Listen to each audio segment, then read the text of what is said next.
All right, we want to take the shoebox. This is just sensational. Oh my God, everything you can imagine. So question number 1. How are single women typically represented on the screen? Quite negatively. I think there is this rhetoric that if you're single, you're shelved, or you're rejected in some way, or you're constantly on this search and this mission to find the love, to find, there's something wrong with you. And women are portrayed as they've always got to be on the search for this wonderful partner, man, female, whoever. And there's something missing about them. They're not complete, they're not whole until they find that one. There are so many instances, but like Bridget Jones's Diary is a key example.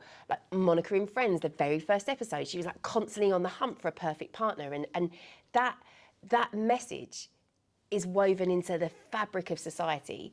And even though you may be in a group of women who you've got single friends, society in itself still portrays women, and it's so evident on screen. There is a huge issue with you until you find somebody. That word spinster, like they're gone, or they're portrayed in, like they're like fading away and they're a shadow of themselves, and it's, and that's across all genres, not just rom-coms or chick flicks, in horror as well. Amazing answer. Okay, that was the one I was shitting myself about as well. No, that was so I don't watch good. fucking TV. But, so my answers are going to be from like the 90s, but yeah, we'll work with it. That's the only TV related question, so we're all good. Okay. So we can move on to envelope number 2. This is so exciting. You just don't know what's going to come up. Ooh, career, home, marriage, babies, happy ever after. Which of these milestones haven't you reached?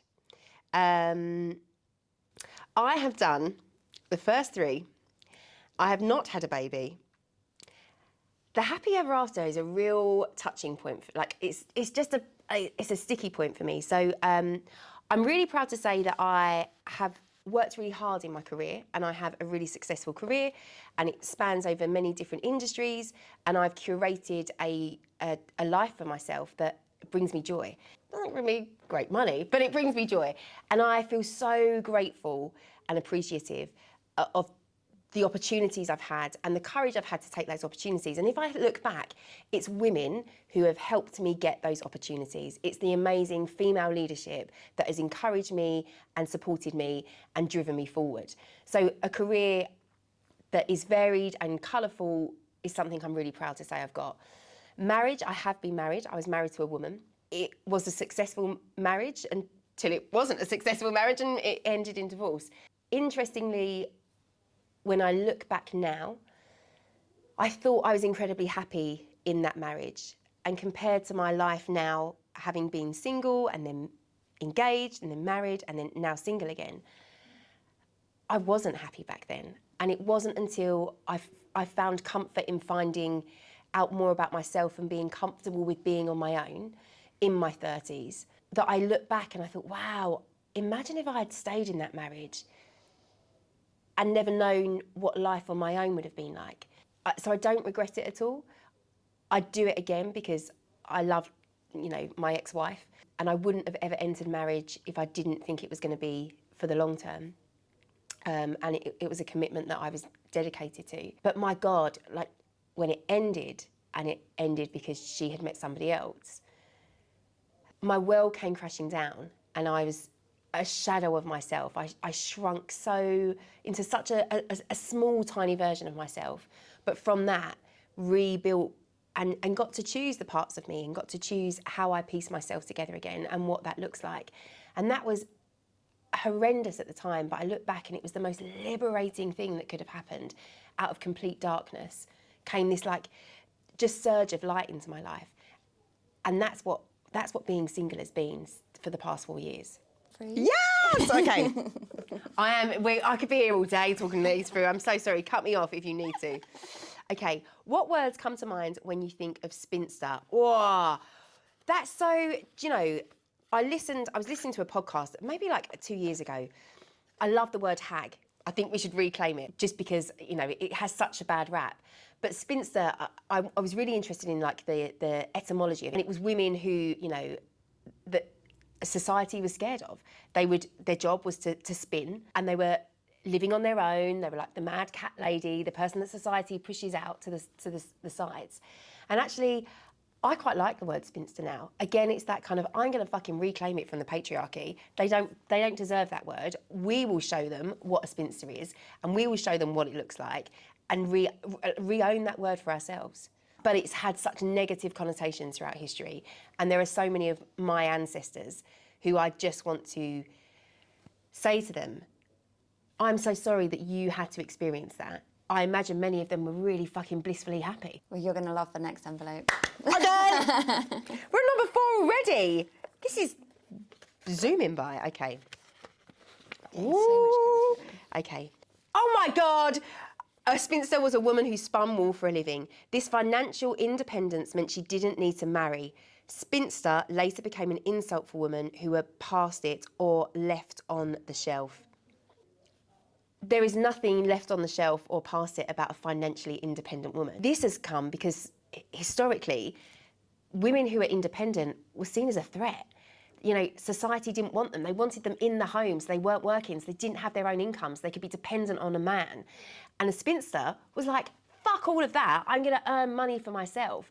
This is why I want that word, and I want us to reclaim it and be like, no, we are amazing as spinsters, and it is fantastic to be a spinster. So it was something to be proud of, that you didn't want to marry, and actually you had a voice. You didn't do what everybody else was doing, and you were financially independent and not relying on absolutely anybody. Because I think it relates to, like, after the war, when there was a shortage of males because, you know, they had all been at war. I would love to go back in time and be a land army girl. I like that kind of community, that sisterhood coming together. We don't need the men. We'll do it all for ourselves, and look how fucking amazing we can be at it. And that is the same, like that's the feeling I've got about that word spinster. Like, reclaim it and let's have it as ours. I can so see you as a land army girl. God, I'd love it. I think just for the outfit, to be fair, but I'd really love it, yeah. Okay. Why do you think society fixates on people's relationship status? That's a chunky question. I think for me, it's this idea that you are not successful unless you are in a relationship. And unless you can morph into this idealised view that in a relationship you're safe, and in a relationship you can be looked after, and in a relationship you're dependent on somebody. So we are brainwashed into believing that that's the only way we should be. That's on a pedestal. But actually, I know so many people in my life who are in relationships and they're deeply unhappy, they're deeply dissatisfied, they don't have a voice. A healthy relationship to me is where you are so respected by each other and you compromise because that's what you've got to do. You never have to sacrifice. But I see so many versions of relationships where there's constant sacrifices. The reality of like this dream that we're all fed, that, you know, being in a relationship is the most amazing thing. And actually, for a lot of people, it's really not. It's quite suffocating. Being single is a privilege previous generations of women couldn't choose. What do you love about it? Oh my God, there's so much I love about being single. The fact that I do not have to ask or seek permission to do anything I want. My life is curated in the way that I want it. I don't have to consider anybody else's needs. I don't have to go and see in-laws that are particularly really difficult. I'm not obligated to go and do any of those things. I can choose what I want. I can dictate how my money is separated, what goes into savings, what goes into investments, what goes into spending. I can be selfish and unapologetically selfish. I have time and space to learn about myself, which is really, really important. And I think when you're in a relationship, it's amazing. There's like, I love love. I love being in a relationship. I thrive in relationships.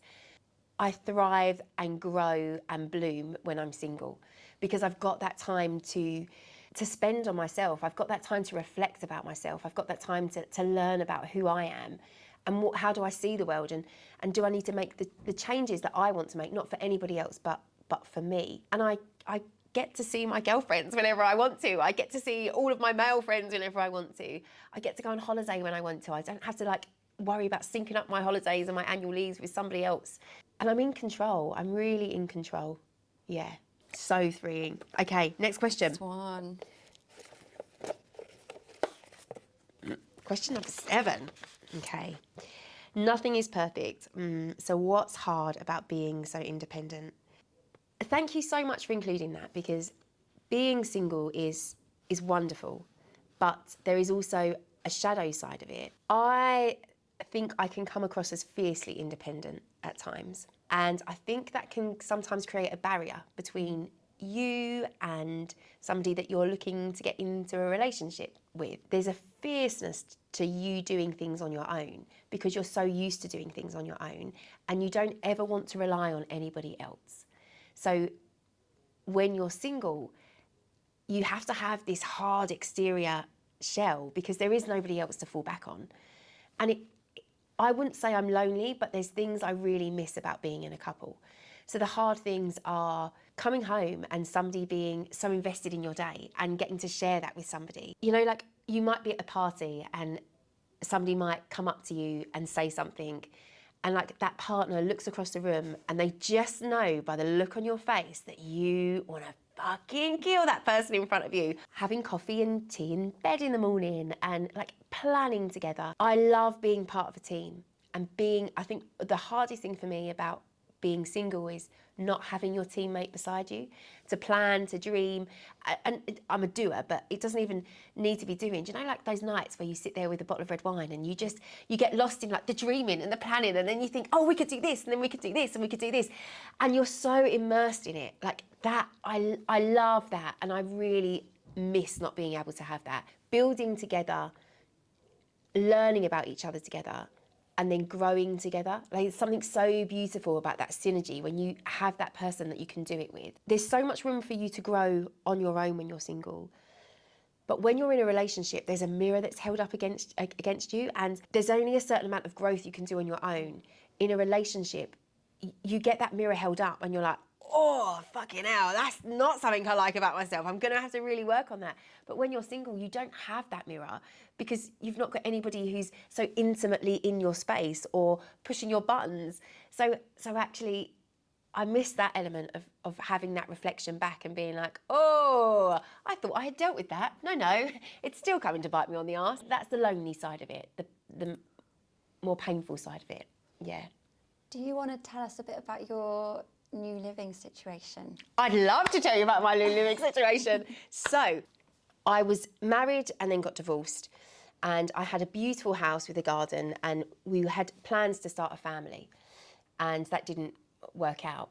And so I moved to Folkestone, and I had to move to a much smaller place, and I had a mortgage that was much smaller than the one I previously had. And I've worked really hard in the past 3 years to save up money, but I was waiting. I was like, oh, I can't move until I meet the right partner, and then we can move in together, and, you know, it's all dependent on whether they want a family or what, you know, like, I've got to wait. And it was one of my male best friends said, you just sound like your life's on pause. Why are you waiting? And I was fucking furious at him. I was like, my life is not on pause. How dare you say that to me? But actually, he did me the greatest favour, because I mulled it over for days and days.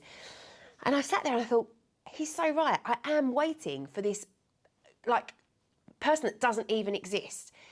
Why am I doing that? What the fuck's wrong with me?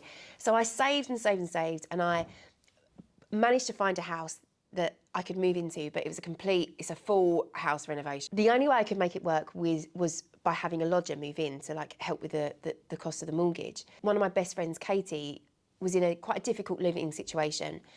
And again, over a bottle of wine, we just kind of flirted with the idea of, oh, imagine if we were housemates. And then the next morning we were like, oh no, wait, did you actually mean what you said there? For the next 6 to 9 months, we really intentionally spoke about what our morning routines were like, what's our evening routines like, what time do we like to go to bed. We both knew that we were probably quite similar with the way that we approached housework, but we started to get some really strong boundaries about what would it look like, what do I love about living on my own that I'd find really hard now sharing with somebody that I've had so many years on my own. So we had all of these agreements, and we would message each other, we'd meet up regularly and talk. And then I found this house and she came to view it with me, and we were like, oh my God, we could so see ourselves here. So we are now living together, and it is the most beautiful platonic partnership that you could imagine. Two women, two single independent women, and we have Katie's beautiful dog. We are building this beautiful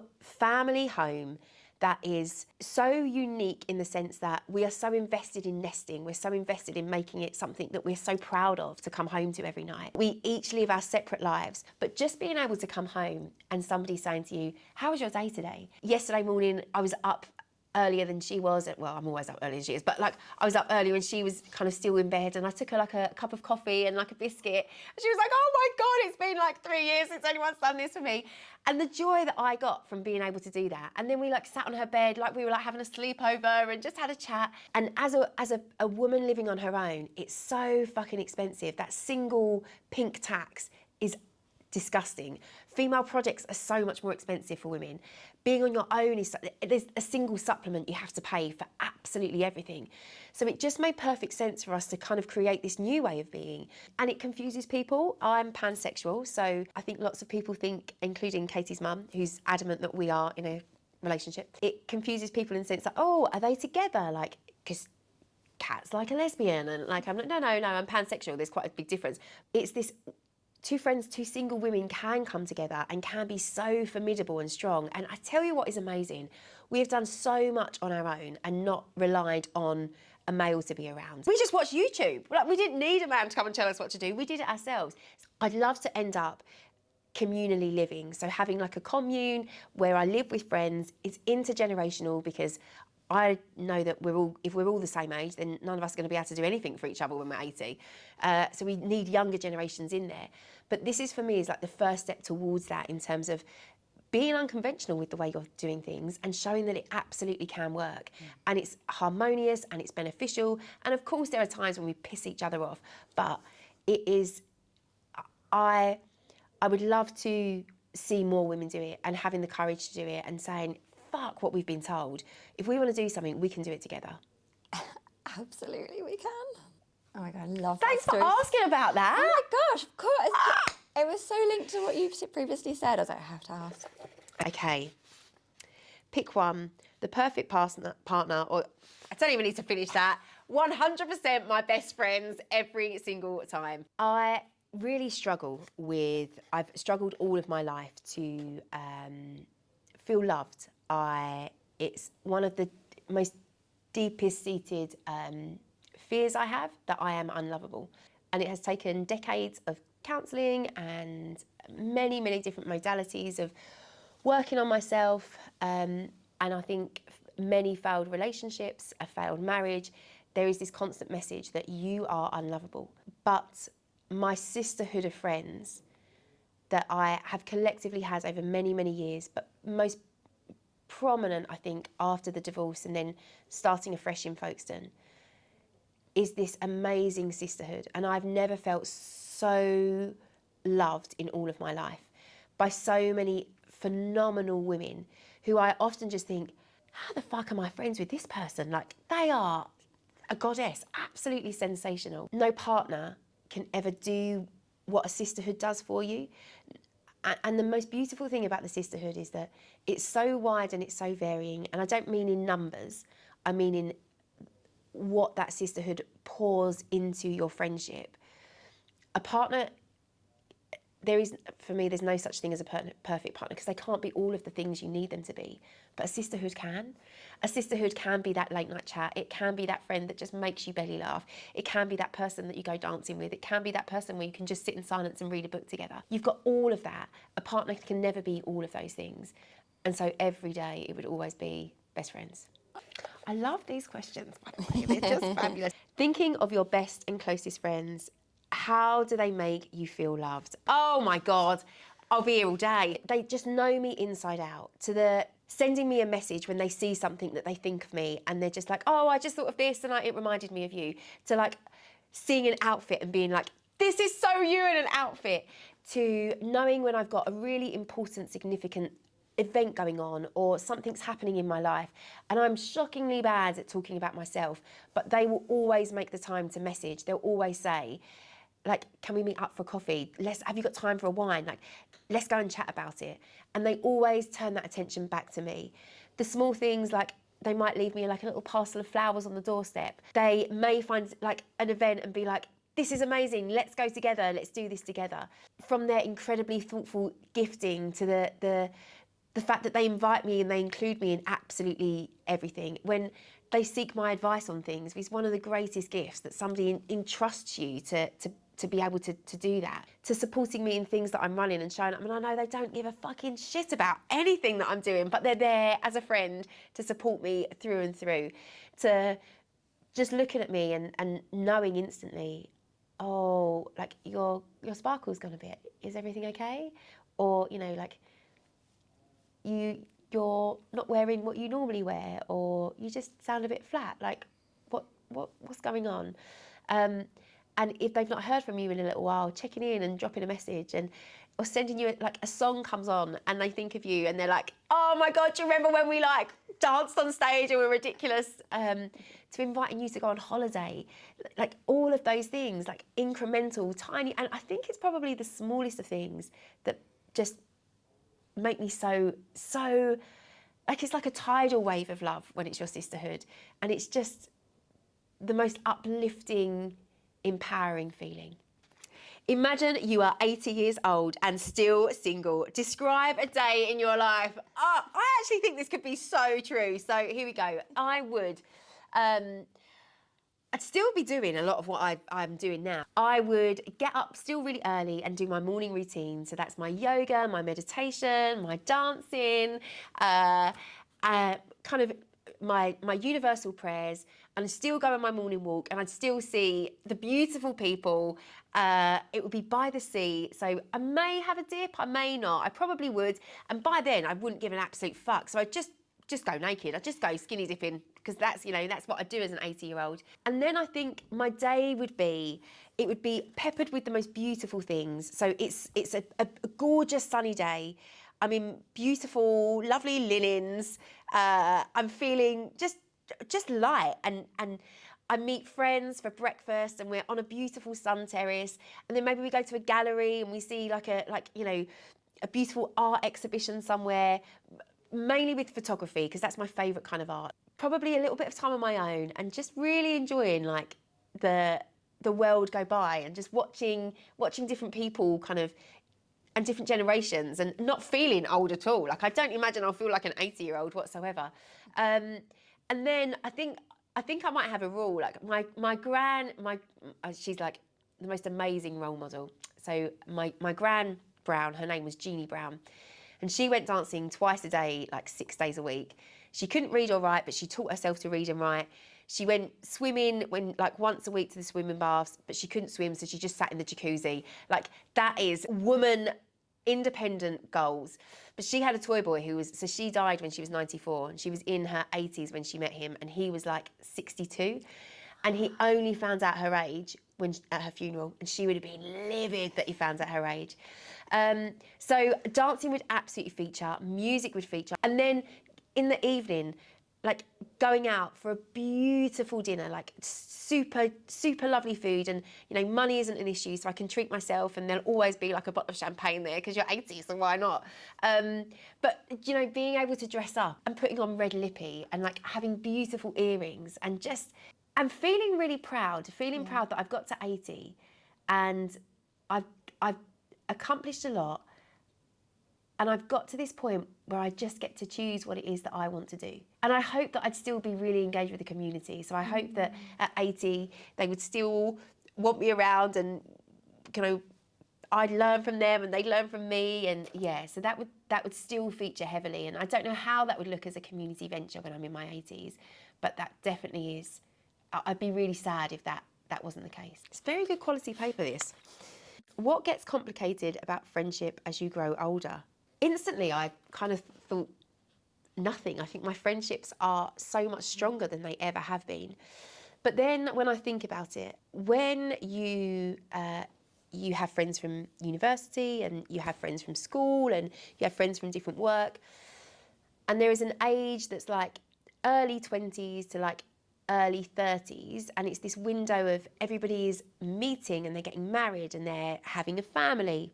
I love a wedding. I am obsessed with them. I will be the first on the dance floor and the last on the dance floor. I love.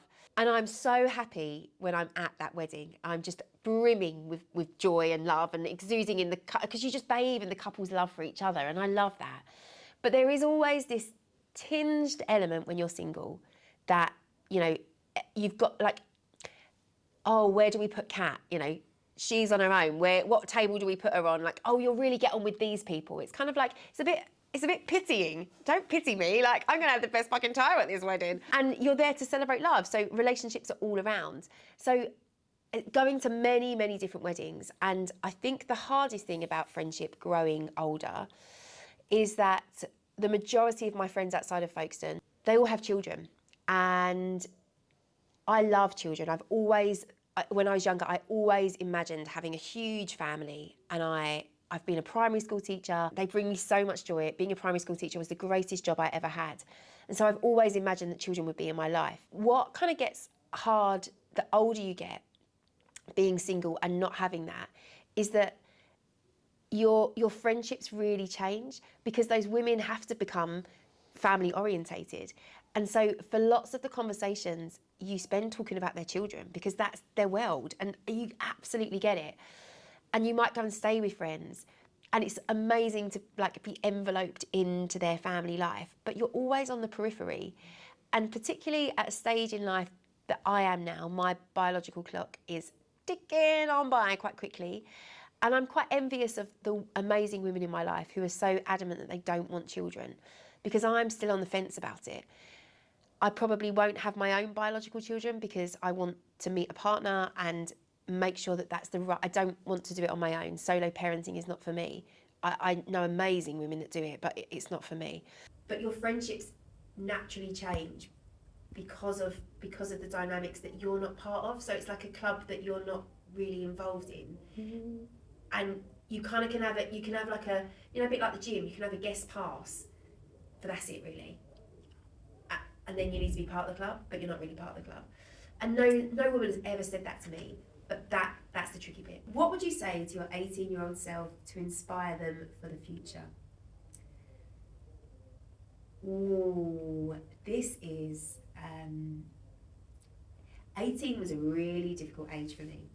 So I would say, babe, life is gonna get really, really tricky. And there are going to be so many hurdles that you have to jump over.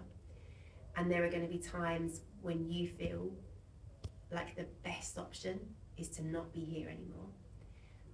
But there will be something inside of you, this inner resilience and this inner grit, that will get you through.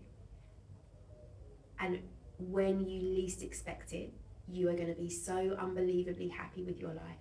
You are going to be surrounded by people that you don't need to change. You don't need to morph into what it is that you think you should be, and know that you are phenomenal and you do not need to change for anybody.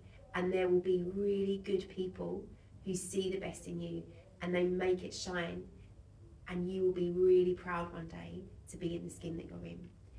But it's not going to be easy, and you're going to have constant battles with yourself, but you will learn so much about that. And there'll be really dark days and there'll be really colourful days, but just know that you always have me and I will never leave you. I love that there are 13 questions. Oh, I love this, is just perfect. There are 13, right? Yeah. Yes, of course there are 13. I love the number 13. Is there anything else you would like people to know about being a single woman? So much, but okay, how can I synthesize this? Please do not pity us. Please do not shame us. Please do not think that we are any less than just because we have that title of single. And if you are single, know that you are not alone, and there is a whole sisterhood that is rooting you to succeed and be ambitious in whatever way that looks like for you. And there are really lonely, dark times, but there are also the most colourful, vibrant, magnificent days, and that's because you are single. Yeah. Gorgeous. Thank you so much. Thank you so much. Like, this one's a feminist. Oh, calm down, it's fine, alright. Bye. I know people just like you, and you're no different, the loudest in the room. When you should listen.